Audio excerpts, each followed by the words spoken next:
What is up, car addicts? Welcome back to the series where I recustomize and review past DLC vehicles that didn't have good microphone quality before 2018. So as always guys, feel free to let me know down below in the comments what car you want to see me recustomize next, and I'll display the most liked vehicle suggestion comment in my next customization video.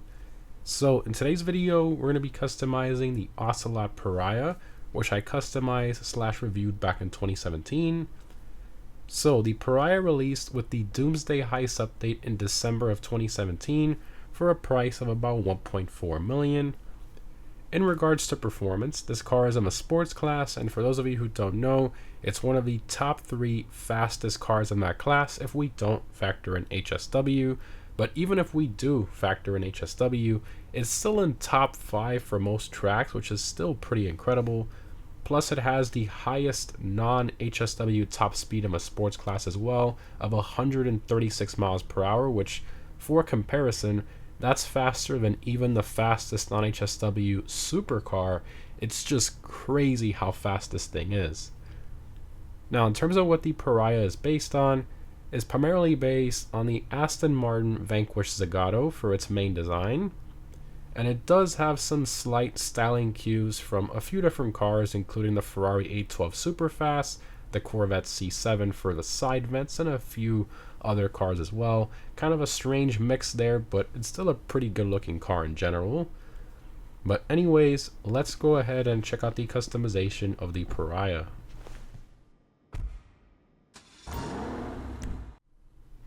Alright, Pariah, let's do it.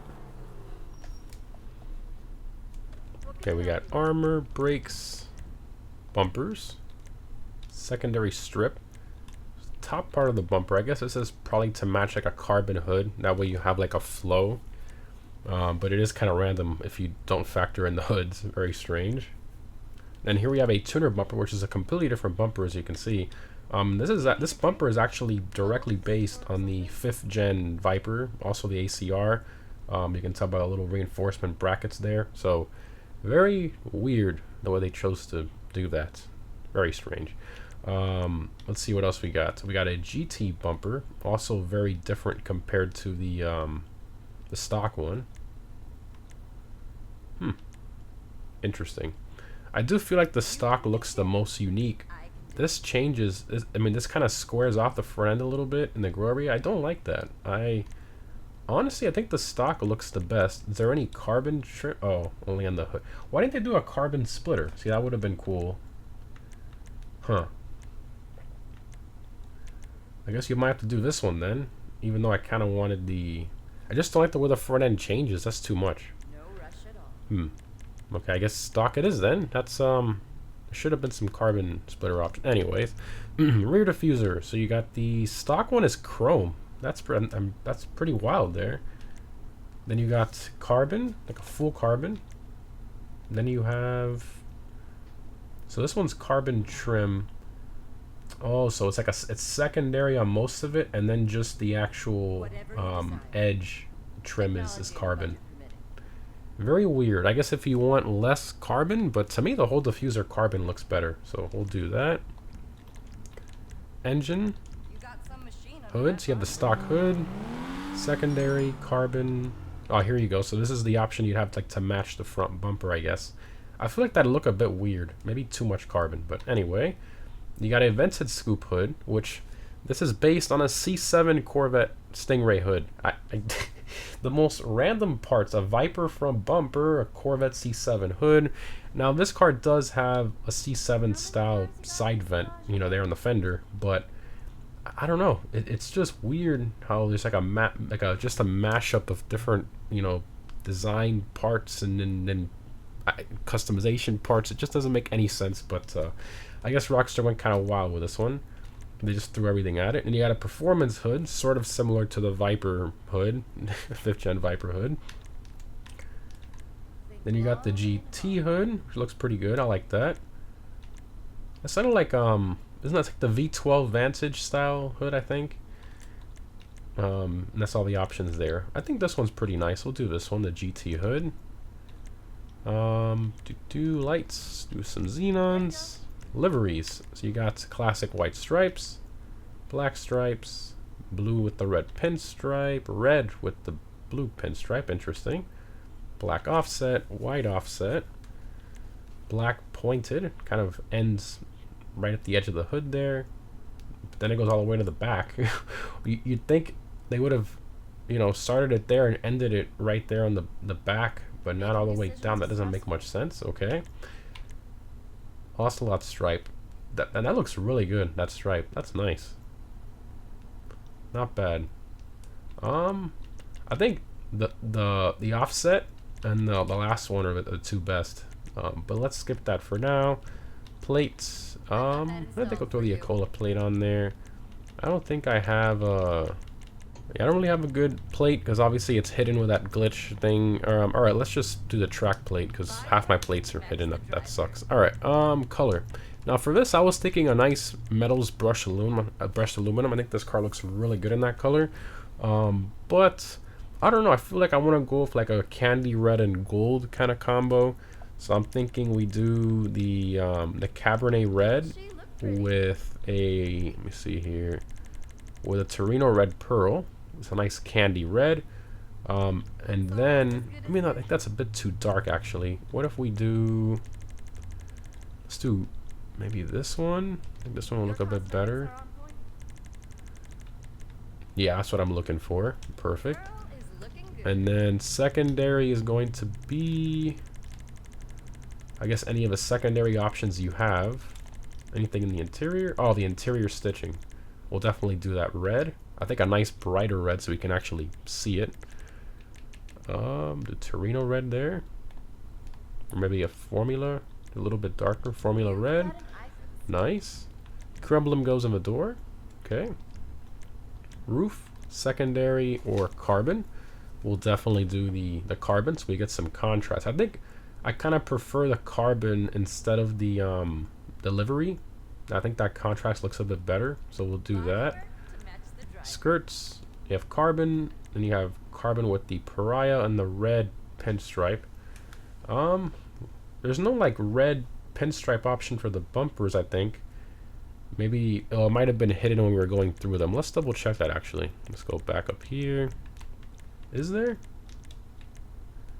Oh, I guess technically I'm a GT bumper. But then it also has it. Why are there so many red accents in the middle there too? That bumper's strange, man. The secondary option of this car is really too much red in there. I don't like that. Okay. We'll just do the normal carbon side skirt then. Don't she look pretty? Spoiler upgrade. You got the tuner, secondary, carbon, type 2. A few different spoiler options here. It's larger and larger. Oh my. Okay. I guess we'll do the carbon tuner. Looks good.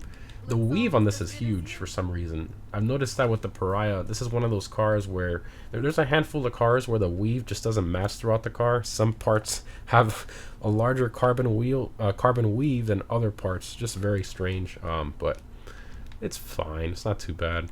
Suspension. I think we should definitely lower it.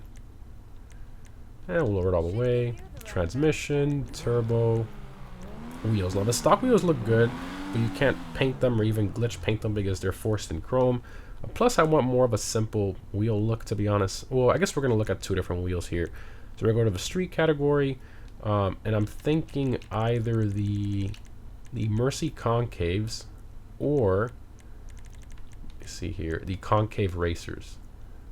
I think the concave racers look a bit better. Let's put these for now. And wheel color, I want to do the anodized copper pearl. Oh my gosh. Yeah. Yep. That looks really good. Let's compare that. I think the Mercies are going to look a bit better. Let's compare that to the Mercies. Yeah, man, that simple twin 5-spoke, I think it looks a lot better. Let me know what you guys think in the comments. Mercy concaves on this one, or these look good too. They kind of reference the multi-spoke of the stock. They're both nice. You know what? I think I'm going to stick with the concave racers. That looks good. Windows, we'll do, just black them out. And that's all the options there. Alright, let's take it for a drive. These, we are maxed out, right? Yep. Yeah, so these cars, the Pariah, it is so fast. It's, like I talked about earlier in the video, I mean, it's Just an absolute monster. When this car came out, it was like mind-blowing. I mean, it's still mind-blowing how fast it is. Wow, this came out really good. That is nice. I like that. That looks fantastic. I like all the carbon contrast. I think it was better without the livery, and then the stock front bumper looks great. All right, floor it. Lots of wheel spin, rear wheel drive, and of course the Pariah, being the Pariah, just an absolute animal for speed. This thing just it goes. My God.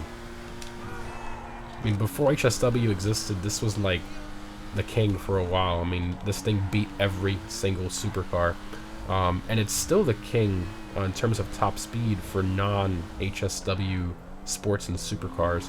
Now the new Weevil Custom or whatever, the one from Benny's, that one has the new highest top speed in general, the non-HSW car, you know, not including bikes or anything like that.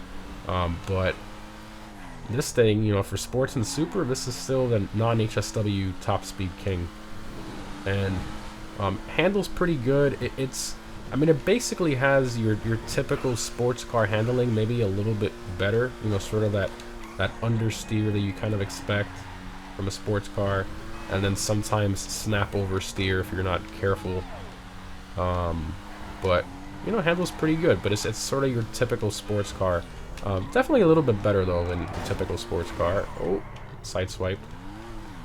And then the mid drive on this thing is incredible. I'm gonna do a little launch here so you guys can see. Mid drive, and that's incredible. First person here. Now the speedometer, this specific interior model, the speedometer is completely inaccurate. Don't believe what that says there. That's just completely wrong. It says we're probably doing like 170 miles an hour or going over bumps and stuff. Yeah, that's that's completely wrong. The speedometer is broken on this thing. Inaccurate, just completely. This car does about 136 miles an hour on a highway. Obviously in a bumpy road like this, probably like 142, 145, somewhere around there. So it's a monster. I mean, for reference, most supercars top out 128, somewhere around there. So and then bumpy city tracks maybe like 134-ish. So yeah, this thing, just an absolute beast. The Pariah is very well known. Everybody knows the Pariah for being just a complete monster performance-wise. And it's kind of like out of the blue. It doesn't really make much sense why they made it so fast, because this thing being based on the V12 Zagato Vanquish, Aston Martin, that car only had, I mean, it was a V12, but it had a little less than 600 horsepower, which is a good amount of power, but it shouldn't be beating 1,000 horsepower supercars. It doesn't really make much sense, but anyway. Alright, vehicle doors, preferences, no, that's in manage vehicles, vehicle preferences, the other preferences section. Oh, there we go. So here's the engine model. I believe this is the same engine model from the Coquette, the regular one, which is what? That's like an inline 4 engine model. Rockstar. They're funny. They're really funny. Really funny. And then here we have the interior. The interior is like from the FMJ. Looks good in this car. Matches it pretty well. Then you got the hatch. So not the nicest car, especially like detail-wise. Especially the engine model is terrible. I mean, the texture quality, all these pulleys and everything. I mean, just absolute garbage. But kind of what you expected, you know, back in late 2017. So yeah. Still a good car though. I mean, 1.4 million. I know it's expensive, but when you can literally beat every non-HSW supercar, I mean, it's kind of worth it, right? Especially since newer DLC cars are well over $1 million, even if it's a standard SUV like the Illusion, or a minivan, or Honda Civic. Everything's well over $1 million. So in that regard, this Pariah 1.4, factor in your upgrades, what, 1.7-ish, somewhere around there, maybe a little less than 1.8 if you put expensive wheels and colors and stuff. You're 100% under $2 million on this car. I think it's well worth that price tag. So yeah, let me know what you guys think down below in the comments. I mean, I'm sure most of you like the Pariah. I'm sure a lot of you still use it for racing till this day. So yeah, thanks again for watching, guys. As always, let me know in the comments what vehicle you want to see me customize next before 2018, and I'll see you in the next one.